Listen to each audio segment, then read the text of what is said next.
This is truly a shocking and sad story. You know, I just spoke to Jay Grossman, that's Cherepanov's agent. He described this as a terribly shocking event, a very gifted young man, outstanding young talent, you know, definitely a loss to the hockey world. Now, Cherepanov was actually okayed by doctors to play before the game. He felt ill. He collapsed during the game. He was later taken to the hospital, and that's where he was pronounced dead. Now, the interesting thing about this is that it's routine for doctors and ambulances to be there during the whole game in case something unfortunate like this happens.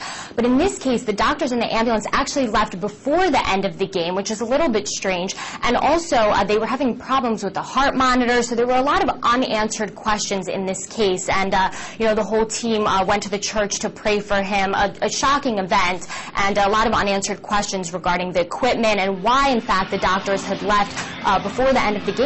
The New York Rangers, actually, they did play against the Devils. After his death was announced, they had a minute of silence for him before the game started, and they actually dedicated the game to him, which they won. So, of course, devastation there. They have lost a great hockey player, and even though a lot of the players hadn't had a chance to meet him yet, they were certainly looking forward to it. I should also mention that he will be buried tomorrow in Omsk, and Russia is actually starting an investigation in regards to what I mentioned earlier. And my colleagues from Moscow will have more information and more details.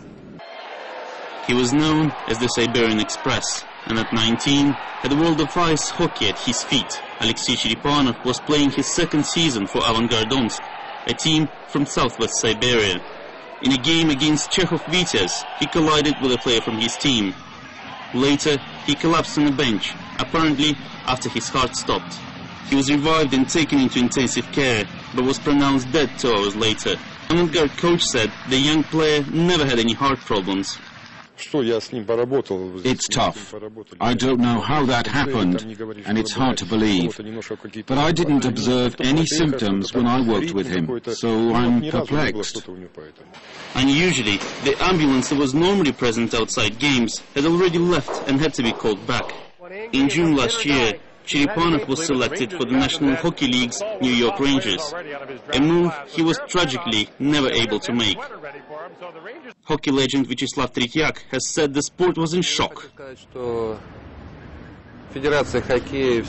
a great loss for the Hockey Federation, but sometimes sport can be a dangerous thing. Hockey fans were stunned at the news. He worked and trained hard. His goal was always set, and he was not afraid to go for it. In Omsk, flowers have been laid outside his front door as they pay their final respects to one of hockey's most promising stars. Aleksey Cherepanov,